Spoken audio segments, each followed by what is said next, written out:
Yang menemukan Danau Toba itu siapa? Orang Arab. Begitu ditemukan Danau Toba dia bilang subhanallah thayyib thayyib subhanallah thayyib. Orang Batak nggak bisa bilang thayyib jadi Toba, sekarang like Toba. Padahal itu awalnya bahasa Arab thayyib artinya indah bagus indah bagus. Halo kaum intelektual sekalian, wow, gila.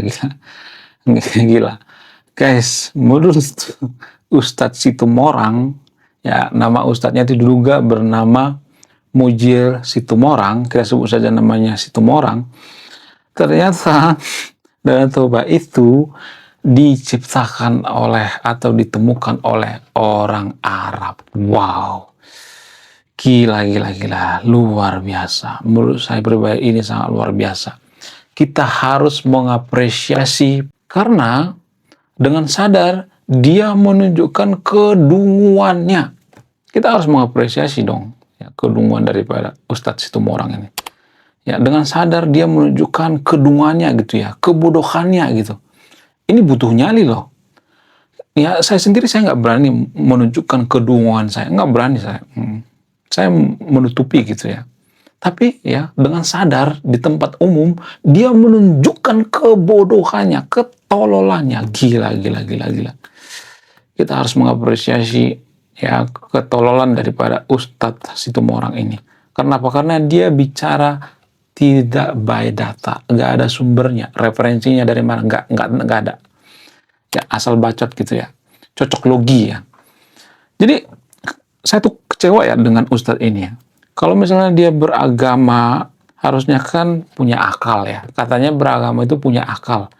Lalu, kenapa dia nggak punya akal? Kenapa dia asal cocok logi gitu ya? Harusnya ada sumbernya, datanya. Ya kita sebagai kaum akademis marah dong ya. Kok ada pemuka agama seperti ini? Karena ini orang yang sangat berpengaruh bagi apa? Bagi umatnya. Apa yang dikatakan Ustadz ini bisa aja dilakukan oleh umatnya. Tapi, ya kalau misalnya ada Ustadz seperti ini ya, asal bacot, ini sangat berbahaya sekali. Nah, yang jadi pertanyaan, siapa sebenarnya yang menemukan Danau Toba? Apakah Danau Toba itu ditemukan oleh orang Arab? Kemudian, selain itu, apakah ada rencana lain gitu? Apakah ada pengkaburan sejarah gitu? Kenapa ada unsur Arabnya? Apakah ada semacam mengarabisasi Danau Toba gitu? Jadi di video ini saya akan bongkar sampai ke akar-akarnya. Kalau saya bongkar ini akan banyak nanti orang Konoha yang kejang-kejang kelonjotan berjamaah, terutama fans boy daripada Ustadz Situmorang ini. Jadi guys, menurut data, saya akan tampilkan datanya. Saya tidak asal mangap ya. Saya bicara by data. Saya bisa mempertanggungjawabkan apa yang saya katakan. Menurut data, menurut sumber, ternyata yang menemukan Danau Toba atau yang pertama kali menyebutkan nama Danau Toba itu adalah seorang geolog ya.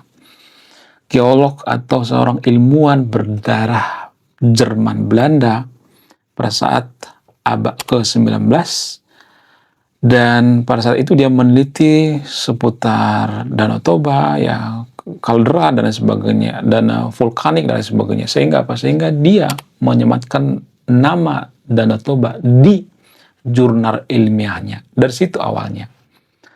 Lalu Toba ini bersumber dari mana? Toba ini bersumber dari orang yang tinggal di pinggiran Danau Toba. Jadi orang yang ada di pinggiran Danau Toba itu sudah ada istilah Toba. Jadi Toba ini sebenarnya bukan karangan daripada peneliti yang saya masuk ini. Namanya Franz Wilhelm. Kalau salah ya. Namanya Franz Wilhelm. Franz ini mengatakan nama Toba ini sebenarnya sudah ada sebelumnya. Saya hanya menggabungkannya Danau Toba. Dia menggabungkan di dalam jurnal ilmiahnya. Wow. Kita harus mengapresiasi ilmuwan yang saya masuk ini. Kemudian yang jadi pertanyaan selanjutnya misalnya, dari mana kata Toba ini bersumber? Nah, ini pembahasan yang sangat-sangat menarik. Siapa yang menciptakan kata Toba ini? Apakah Toba ini berasal dari bahasa Batak? Benarkah ini dari bahasa Arab? Enggak. Toba itu bukan dari bahasa Arab. Jadi menurut keyakinan saya, adanya semacam Arabisasi. Saya meyakini, ya, menurut keyakinan saya, ya, Danau Toba itu saya seperti mencium, ya, adanya upaya mengarabisasi. Kenapa harus diarabisasi? Apa alasannya? Apakah supaya orang Batak itu bermajap ke Arab? Apakah supaya tradisi-tradisi orang Batak itu hilang? Apakah supaya budaya-budaya orang Batak itu terangkat, tercabut dari akarnya, sehingga kita bermajap ke Arab? Jadi, menurut keyakinan saya, ini semacam egosentris gitu. Apa itu egosentris? Mengagung-agungkan kaum tertentu atau suku tertentu. Jadi dalam hal ini, menurut keyakinan saya, ada semacam mengagung-agungkan Arab. Arab itu luar biasa, ya. Makanya kita harus beragama Arab, ya. Karena Arab itu luar biasa. Bayangkan, orang Arab itu bisa menemukan Danau Toba. Itu luar biasa, guys. Jadi, akan ada statement yang seperti ini. Ini yang perlu kita hindari. Makanya, ada istilah akademis. Semua yang saya katakan di video ini ada datanya, ada sumbernya. Jadi kalau mau bantah, bantah pakai data, bantah pakai sumber, ya. Saya bukan mengatakan saya yang paling benar, enggak. Tapi ya setidaknya kalau berdebat itu persiapkan datanya gitu ya. Biar tidak kelihatan kosong gitu ya. Kenapa harus pakai data? Harus pakai data karena apa? Karena data itu berdasarkan penelitian yang ilmiah dan independen, tidak berpihak. Penelitian yang independen tidak berpihak. Ya, nggak ada istilah, karena istri gua orang Arab, nggak enakan. Ya udahlah, bikin aja lah datanya orang, ini penemuannya orang Arab, nggak bisa. Karena agama gue dari Arab, ya udah bikin aja lah ya. Ini sumber dari Arab, nggak bisa. Harus benar-benar jujur. Data ilmiah itu harus jujur. Ya, jadi zaman sekarang kan kebanjiran informasi ya. Di media sosial itu banyak banget informasi. Jadi PR kita sebagai kaum intelektual sekarang ini atau kaum terdidik sekarang ini mengolah informasi, maksudnya menyaring informasi. Kita sudah kebanjiran informasi. Jadi bagaimana cara mengetahui informasi yang setidaknya kita tidak terkena hoax gitu? Harus ada sumbernya gitu.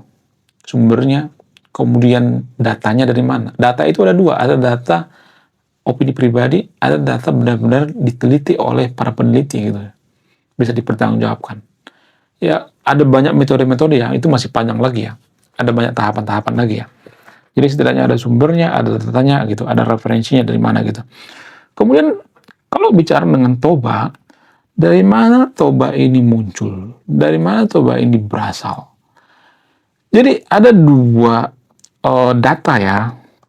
Saya tidak mengatakan bahwa saya yang paling benar ya. Ada yang mengatakan bahwa Toba ini bersumber dari nama sebuah danau di pegunungan Tibet. Lah, kok sampai ke pegunungan Tibet? Apa urusannya?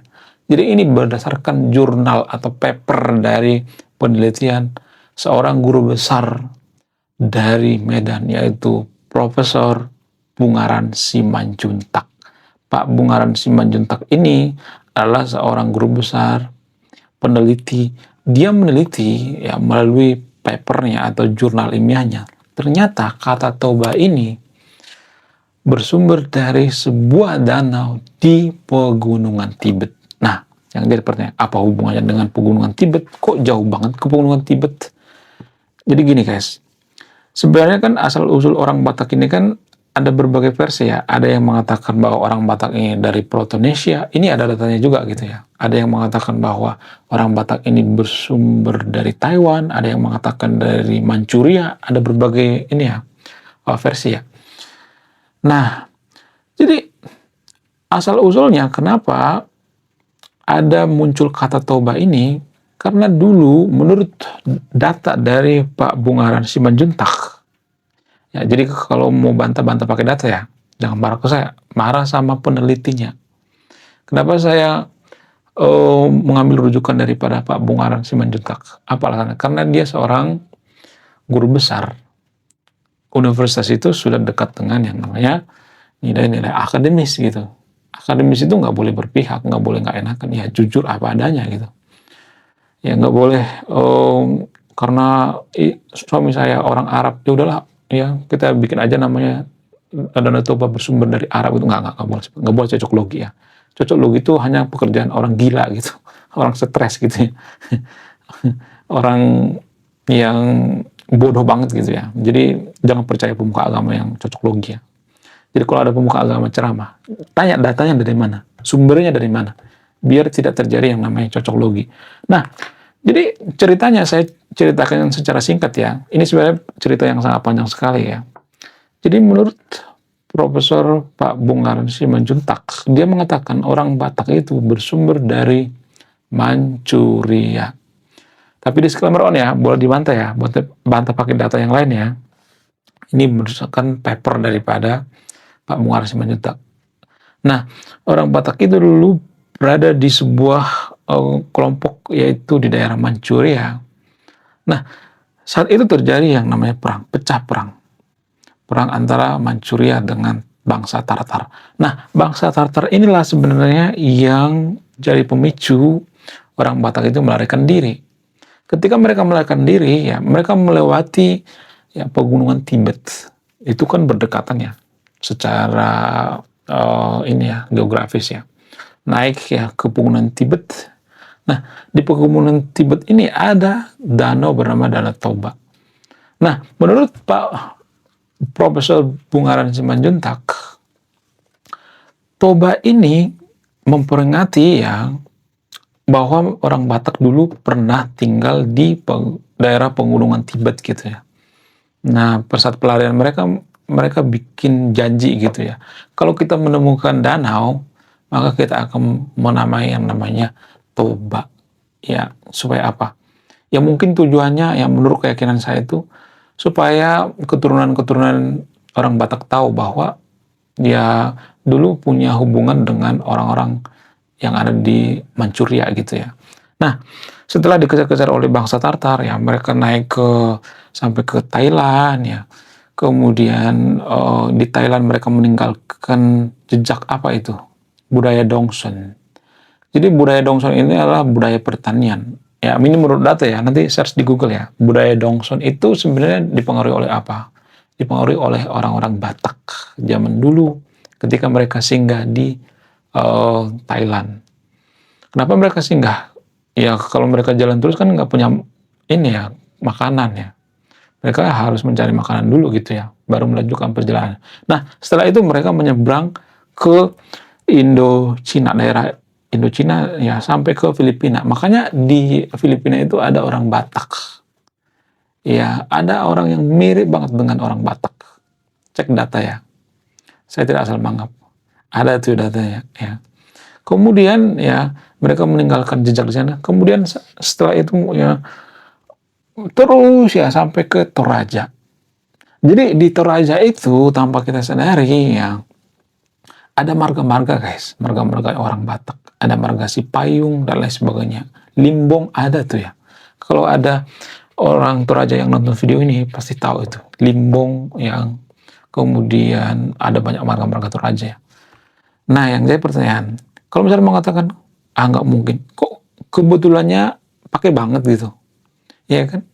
Di Thailand ada budaya Dongson ya. Kemudian di Filipina ada jejak peninggalan orang Batak ya. Makanya di Filipina itu ada yang menggunakan ulus Batak tuh. Kemudian Toraja. Nah, Toraja ini sebenarnya bukti yang paling akurat gitu. Kenapa? Karena orang Toraja ini menggunakan kepala kerbau. Sekali lagi saya katakan. Orang Toraja ini kalau misalnya ini potong kerbau ya, kepalanya tanduknya itu digunakan di depan rumah gitu.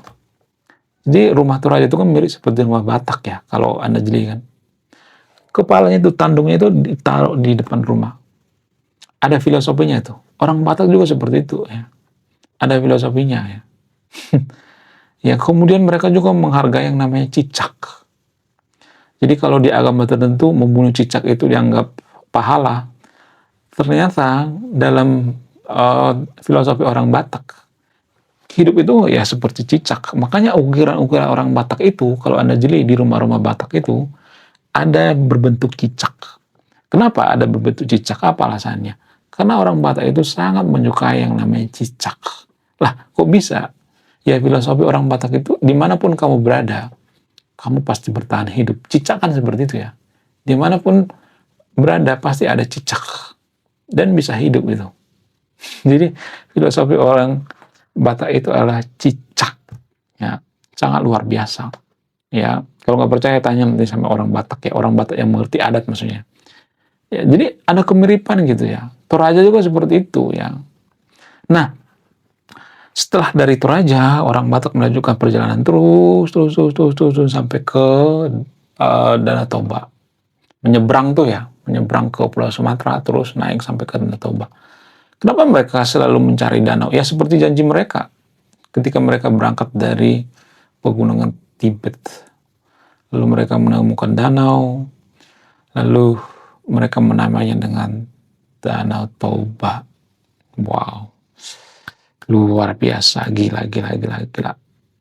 Nah, apakah ini data yang paling akurat? Ya seperti yang katakan tadi itu ya. Walaupun ini punya bukti yang kuat, bisa dibantah juga gitu ya. Tapi kalau ada yang mengatakan, oh, ya Danau Toba itu ditemukan oleh orang Arab, itu orang gila ya, itu nggak berdasar gitu ya, nggak ada logikanya gitu ya, nggak ada ilmiahnya gitu, nggak ada referensinya. Mana coba referensinya? Siapa yang meneliti? Nggak ada kan? Jadi jangan ngarang gitu ya. Takutnya ya ada semacam Arabisasi Danau Toba. Itu yang saya takutkan. Kalau ada semacam Arabisasi Danau Toba, ini sangat berbahaya sekali. Budaya Batak bisa luntur, tercabut dari akarnya. Jadi, agama itu bisa mencabut akar budaya? Bisa. Kalau agama itu sepaket dengan budaya di mana agama itu diciptakan.